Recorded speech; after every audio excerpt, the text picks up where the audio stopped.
Hello, everybody, and welcome to the Baka podcast.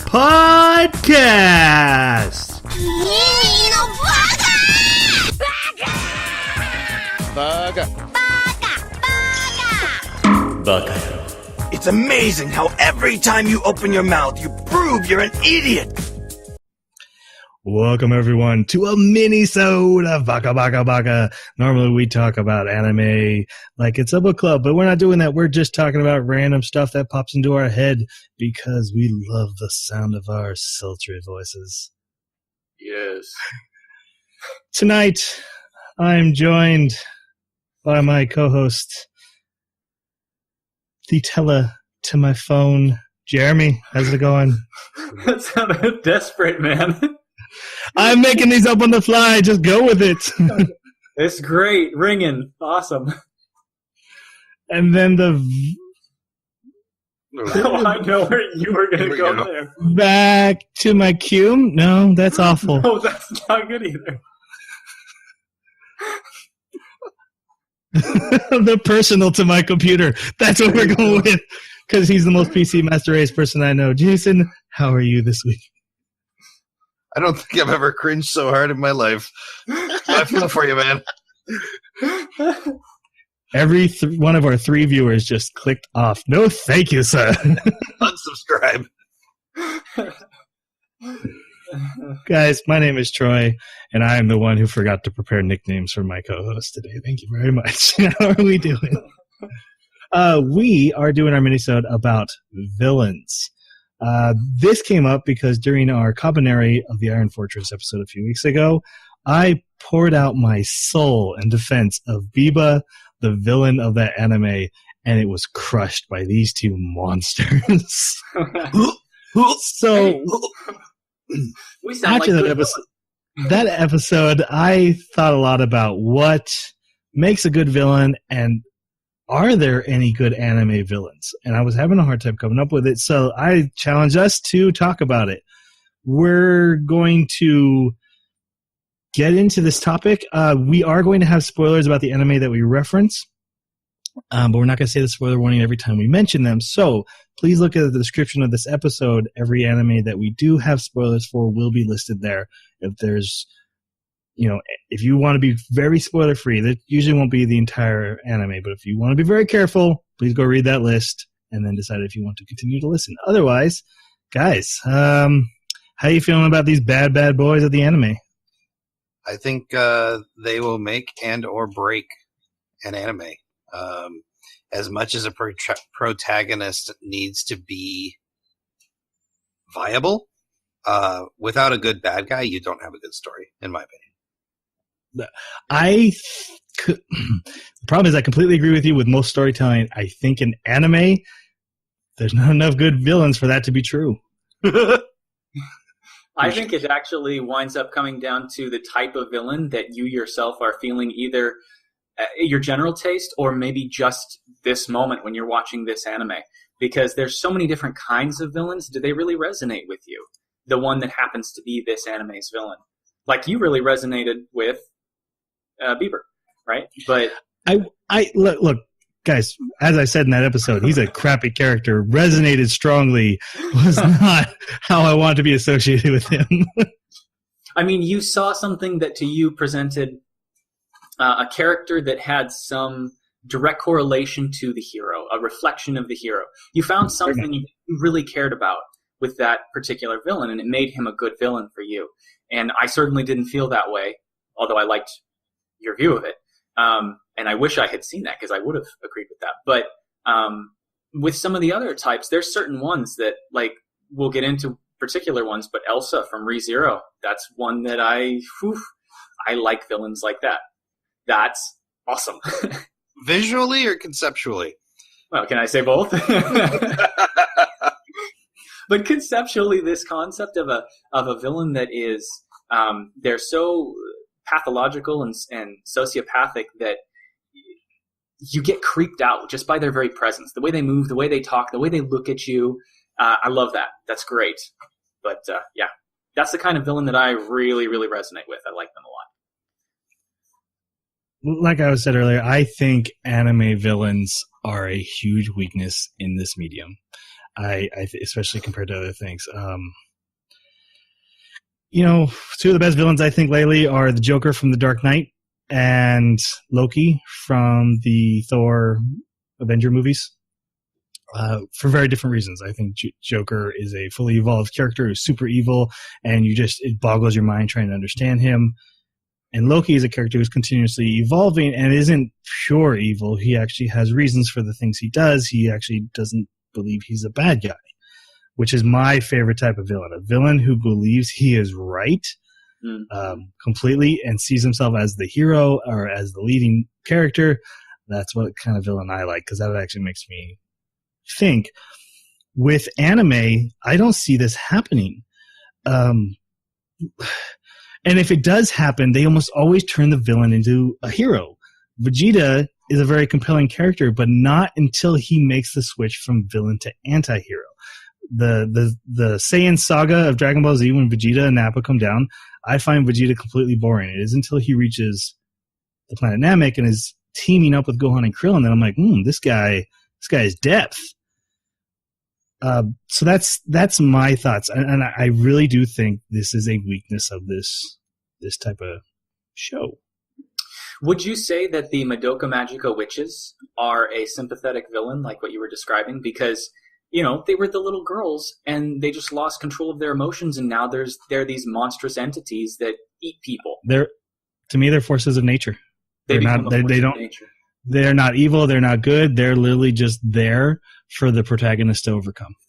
But you don't feel a sense of connection to them because you recognize who they were just before they turned? Like in the case of the blue-haired girl that was Madoka's friend when she turned, right? Yeah, I still have sympathy for that character, but I still don't see that character as a villain either. Because it wasn't her choice. She's not doing this by choice. She literally turned into a tornado or a force of nature. Yeah. See, for me, it goes either way. I could see them as a sympathetic character where it's like there's got to be some way to save them. Even if it's a force of nature, there's got to be something, some kind of magic or some kind of ability that somebody has that could bring them back. And for me, that makes them a pretty good villain because, you know, I still have that connection to the character they were, and I wish they could come back. I wish they could bring those characters back from the dead, basically, because as a villain now, they're dead, right? If they're a force of nature. But yeah, I was just thinking of how you were describing that's hard to find. That's one I would say is there. I understand. I agree that, you know, it could also be seen as a force of nature, though. Yeah. I think there's two different types of villains that can either be really good in their space or really bad. And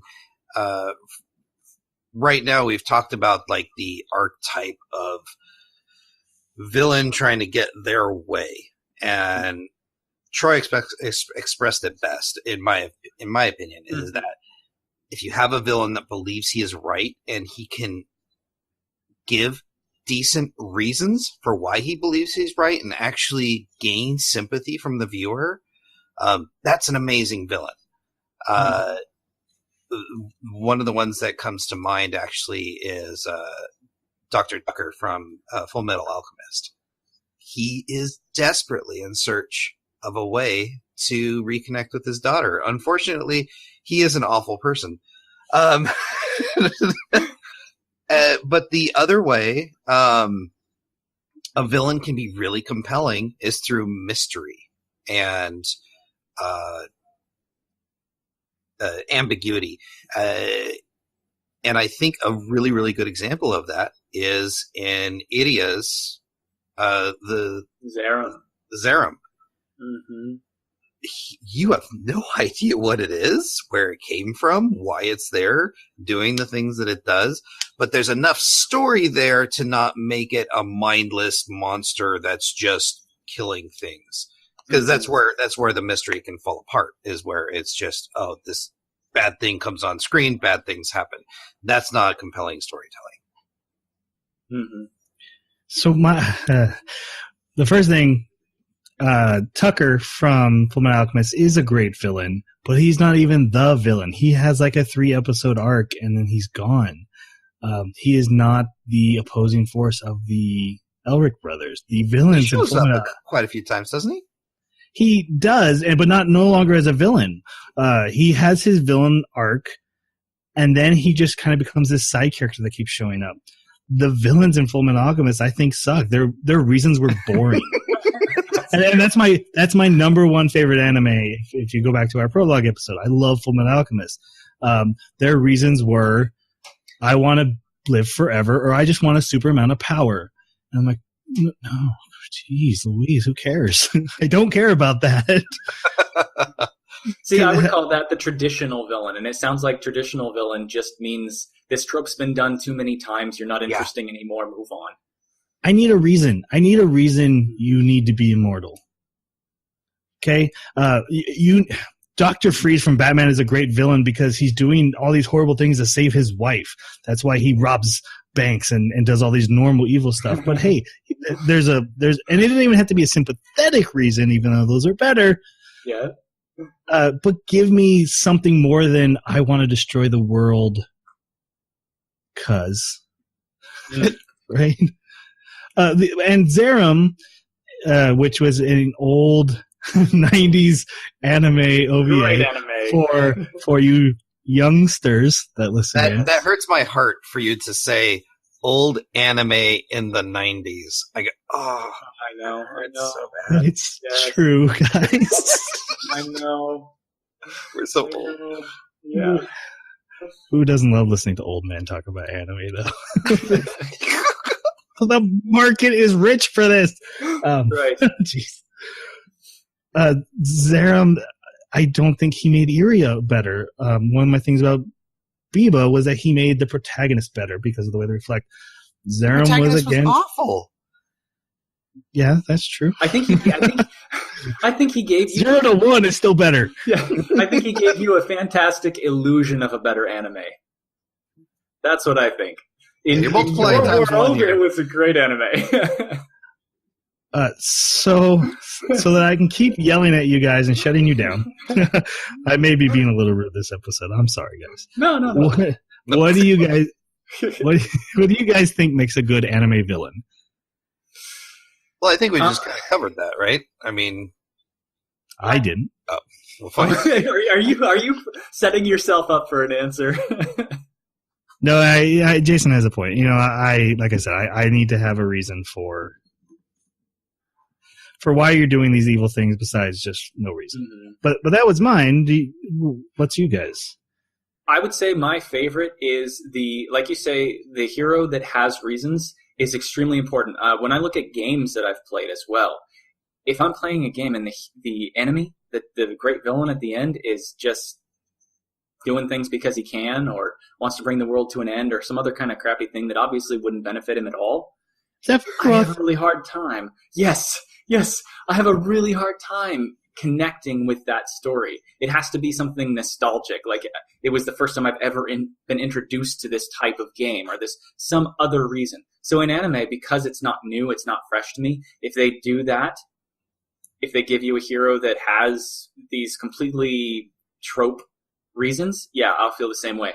But they can flip that around a little bit if they make him completely, or her, completely sociopathic or some kind of weird slant where they do such a good job at just creeping you the hell out. You look at them and you're like, another one is Hisoka from Hunter x Hunter. If you guys have seen him, he dresses up like a clown. He is one of the scariest dudes. So when I looked at a top 10 villains list, and there were like 3 Hunter x Hunter, and I've never seen Hunter x Hunter. So I feel like I'm a little unprepared for this discussion that I came up with. Because I missed one anime. Well, you should have been watching that instead of Danganronpa. It's only like 100 episodes for you to catch up and get some Hisoka. But this is the same list that also listed Frieza, and Frieza is literally a horrible villain. Yeah. I was just about to say. Where was he? Oh, go ahead. I don't remember. Hello. Okay. Just about every single DBZ bad guy, as much as I love that franchise, just about every single bad guy is exactly the stuff we are talking about that is wrong with anime villains. They come to the planet. We want to destroy everything. Why? Because that's what we do. Oh, that's compelling. Thank you. Please get it over with. Vegeta came to that planet to become immortal, and you're like, ugh, that's what like 3 villains have already wanted the Dragon Balls for. Jeez. You find out it's to kill Frieza, but again, that's not till he becomes an anti-hero, and then Vegeta is an interesting character, but not an interesting villain when he's a villain. Now, the only one that I will disagree with about, all DBZ bad guys are dumb is Boo. And the reason is because of the ambiguity around him, the mystery of why he does what he does. And he takes that idea of, I'm here to destroy everything, and runs with it. And he just takes it to this place that was really compelling as far as DBZ storytelling, in my opinion. Now, doesn't he become a good guy too, or at least get reincarnated into one? Once he's dead and reincarnated, yeah. Yeah, that's what I thought. And in a completely different story. Both those things happened. He reincarnated, and the original Boo became good. That's what I thought. Really? Yeah. Okay, yeah, I missed that.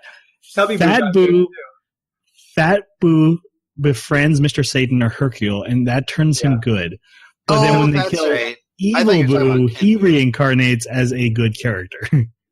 Yeah, no, I thought you were talking about Kid Boo, because Kid Boo and Majin Boo are technically 2 different personalities that were separated. That's why Big Fat Boo was able to go do his own thing, because all he cared about was eating sweets. So I can't imagine how Dragon Ball Z lost me in the Boo saga. I just can't. How did that happen?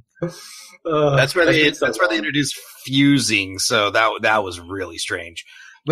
Yeah, that was. Any other anime villains you guys want to bring up? Your best, your worst? What do you got?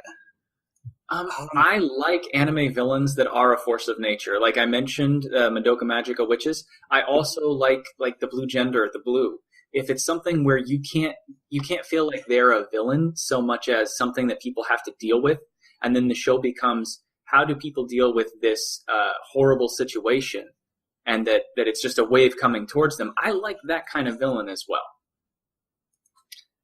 My favorite villain to hate, because it was so poorly portrayed, which actually ended up into some interesting storytelling and actually turned out to be a decent villain, was Seto Kaiba.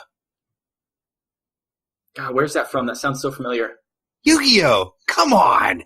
Oh, yeah, no, never seen it. I must have just heard it somewhere.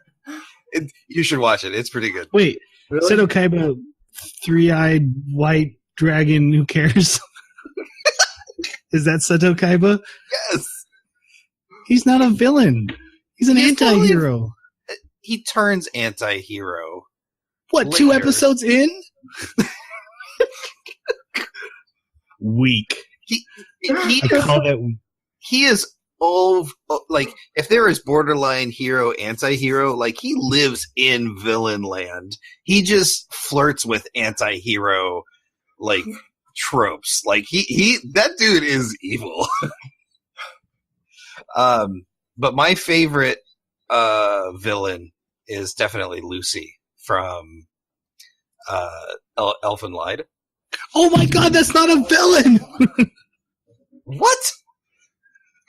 How can you say that? She's just okay. Her evil. She has an evil side, but how? Okay. Whoa. How many people did she literally vivisect in that movie? Like, so look, whatever. That doesn't make you evil. Whoa. So I think there is an innocent, like, just intern walking down the hallway, and she turns around and like, oh, what's going on here? And all of a sudden her head just comes off and then rolls on the floor. Like, Jeremy, what do you want to say? Hold on. Well, I was going to say, I think that this is an issue of our definitions of what a villain is, because, like, for instance, if a villain shows up and is in a minor arc, but they're a minor villain, I still think of them as a villain, especially if they overshadow the major villain. Then I'm like, this was the high point for me. So for me, I'm going to categorize this as the villain. I also think heroes can be the villain. So for instance, in Fate Zero, where you had the main character, the main hero, he did some really villainous, heinous deeds in that. And there were some other characters like the school teacher who I thought, that guy's a villain, he's a great villain. But then you pointed out, well, he wasn't as much a villain as the hero. And you're right. And I think that the villainous deeds make me question my perception of, am I being shown a story about a hero or a villain? And is it just because I'm associating what I'm seeing with the character that I'm justifying his choices? So perhaps we may have gotten our definitions crisscrossed here. Are we talking about just bad dudes within anime, or are we talking about main story arc? This was the bad dude villain. Jason, this is a mini-sode. We reject definition. Well, then how dare you tell me Lucy is not a villain? That's true. See, and I think she was the whole story was about her redemption, but she started as a villain. Right? Oh, yeah. Yeah. And so I would qualify it as a villain, at least at the start, but it's the sympathetic or at least the secret hero type of villain. You know? But she wasn't evil. There was no evil. She was. No, she was just angry. That She needed a Snickers. She was angry. She needed a Snickers. I don't think you would have survived. You and I have very different definitions of what evil is. Here's your Snickers decapitation.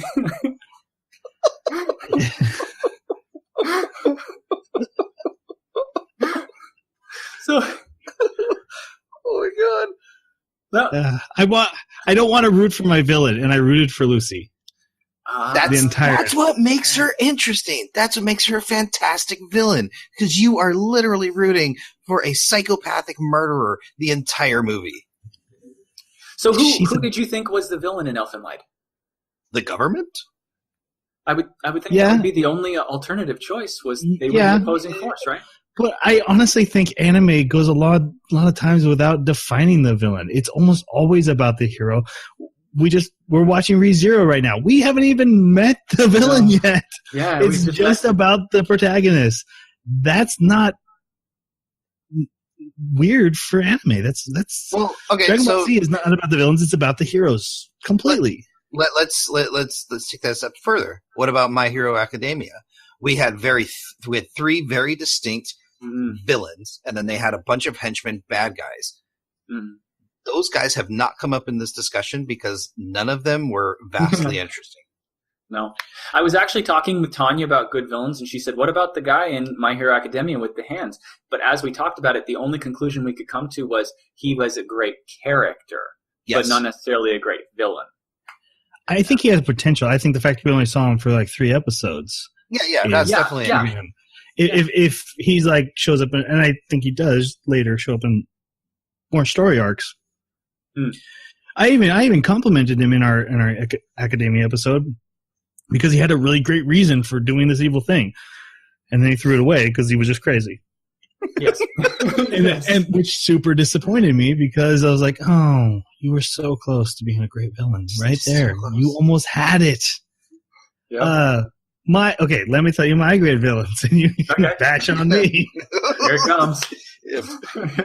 Light Yagami from Death Note, who is not fair because he's also the protagonist of the series, and the entire series is focused on him. Is that a little Elfen Lied there? Elfen Lied? Yeah, a little, but he is clearly evil. Okay. The entire anime is about showing his descent into evil, and spoiler, there's even a part where he loses his memory and reverts back to a heroic character, trying to capture himself. And it isn't until his memories are restored, which is all part of this evil plan, that he reverts back to evil. And it's like, that was compelling because he is evil. He is doing these evil things, but we find out that deep down inside, that's not who he is. So there's an external source, which is the power of the Death Note, that is literally warping his psyche to a villain. That makes him interesting to me. But like I said, he also gets 2 seasons completely focused on him when you can't really do that with most stories. So he's the opposite of Elfen Lied then, because he doesn't come from being bad to good. He goes from being good to bad. That's really interesting. Okay.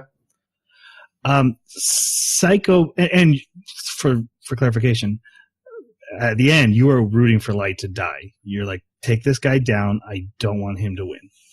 Oh, wow. I like that. That's cool. I actually, when I watched this with my daughters, I kept asking them, tell me when he turns into a villain. You tell me when he passes the point of no return, because I think it's different for everybody, and I thought that was a very interesting way to view it. Mm-hmm. My other one is the villain of Psycho-Pass, and I do not remember his name. He is, in Psycho-Pass the world, your emotional stability determines how evil you are. This is a man who is so evil, it affects his emotions none. So he doesn't register on the computer system they use to define villains. At the same time, this character is trying to overthrow the government to free the world, to free people back to a regular society. But he is also super psychotic and evil and murdering people for fun, which made him compelling. Like, he is evil. He has a righteous cause. Do I root for him? I want him taken down. I watched him butcher a woman. But he is trying to stop this dystopia from controlling everyone. That made him interesting, and that gives... But even he falls short of what I think are some of the greatest villains in entertainment history, in fiction. Yeah, I like that. Yeah. So now and scene. Go ahead. See, now I remember at one point we were talking about villain, or even just story development, and you mentioned that it was really important, you thought, to have villains developed early and developed clearly as a villain so that you knew where you were coming from with your story. Do you think that works in anime, or do you think it's better to slowly introduce the villain and work up this sense of you don't know exactly where they sit? I think you can do both. I do think what I said mostly remains true, but if you do it well, you can do it the other way. There's always exceptions to the rules. Cool. Because you're talking about a video game, which I think it does need to be a little more clearly defined compared to an anime, for sure. But I just think as a whole, the medium needs to be better villainy-wise. Because what Jason said is mostly true, that a villain can make or break a thing. So these villains need to be developed well to the point where I should be more interested in the villain than the main character, because he is literally usually the one pushing the plot along. So can you think of any anime that you've seen where a villain doesn't stand out, but you still would give it like 5 bakas? You really liked it? Off the top of my head. I know that's out of the blue, but your comment made me wonder about that. Danganronpa, but I just finished Danganronpa, so I'm very excited. Coming off the high. It might not be 5 bakas at the end. The villain is actually quite one-dimensional and plain. The rest of the story is great, though. See, Trigun's that way for me. I can't say that any of their villains are that great. But it's... Yeah, Knives, I don't think is a great villain either. Yeah. That's a good one, too. Yeah. It's very interesting. Jason, do you have any last words? Yeah, hit us out. You know who you might take into consideration? If either of you have not watched Ajin yet on Netflix, do it. I saw a trailer. Yeah. The bad guy is really rough to get a hold on, that he is a bad guy. Because of he was on that list too. Oh, he was. Okay. What was his name? It was I think I had it. All right. Anyways, he Sato, that's right. He sells his idea so well, and then it just takes a left turn, and he is just murder. But I like that. That sounds good. But he's doing it to further his cause of what he believes is right. And so if you're going to have a villain that is sentient, not monster because he's a monster. They have to have good reasons, because I want immortality, I want to destroy the world, I want the love of so-and-so. Those aren't very compelling, and have been redone too many times. So would these villain types have been interesting if you hadn't seen the tropes before? I mean, do you think that's the case? Would it have been enough for you, or is this just generally not good writing? Is it just that's an interesting question. Jason or me? Both of you. I'm not answering. Because I'm wondering if we're just callous to the tropes. No, that's a very valid question. I think it's lazy. I think it's lazy writing. Kind of like, I want to bust this wall down. Why? Because I want to. It's not compelling. It doesn't make me feel for the bad guy. It doesn't make me feel conflicted in my feelings when the good guy overcomes the bad guy. Mm-hmm. I like that moral dichotomy where you know the good guy's doing the right thing, and what he's doing is what is right and just, but just maybe the bad guy has a point. Mm-hmm. Because that's down the road of, well, if he has a point, then, well, what about this other point he made? And then all of a sudden, oh, maybe we should elect him as leader. And then you get Donald Trump. Anyways. I want to answer your question, Jeremy, because at the very beginning of this, I listed a villain who is super tropey, and that's Joker. I'm referring to Heath Ledger in the Dark Knight's Joker. Oh, yeah. Definitely not referencing Suicide Squad. Ever. He is a very tropey character. He does not have a reason for what he does. Like they say in the movie, he just wants to see the world burn. Why is that? Why is he still a good villain then? And I do find him as a great, compelling villain. It is because I find him as a character who is fully evolved. He's already had his character growth. He is, whatever has happened to him has got him to a point where there's nowhere for the Joker to go. I don't even think you can use the Joker again in that story even if Heath Ledger had lived. Maybe as a side villain, but he could not be the compelling force again, because we are seeing a character who is completely evolved versus a character who's still trying to figure out who he is. And as an audience are faced with he's so evolved, you can't even imagine how he got here. And that's horrifying, and that makes him compelling, because you're sitting there wondering, why are you this way?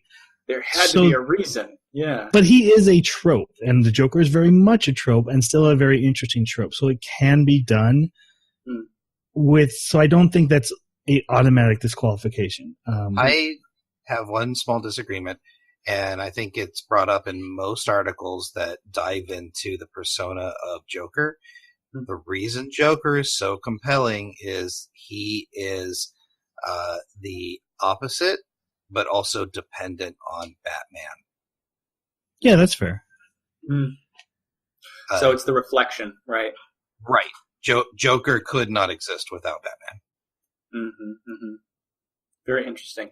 The reason I was asking the question about being callous toward tropes is because oftentimes what happens is when you have very little supply of something, people are usually not as critical over it, and there's almost a sense of desperation a lot of times. You'll accept stories. I know I've read where there were a lot of folklores and stuff in the past where the villains and stuff, they're really simple, and yet they're really popular folklores. Can't think of any off the top of my head, of course. But it was a very popular way of presenting villains, is what we today consider tropes.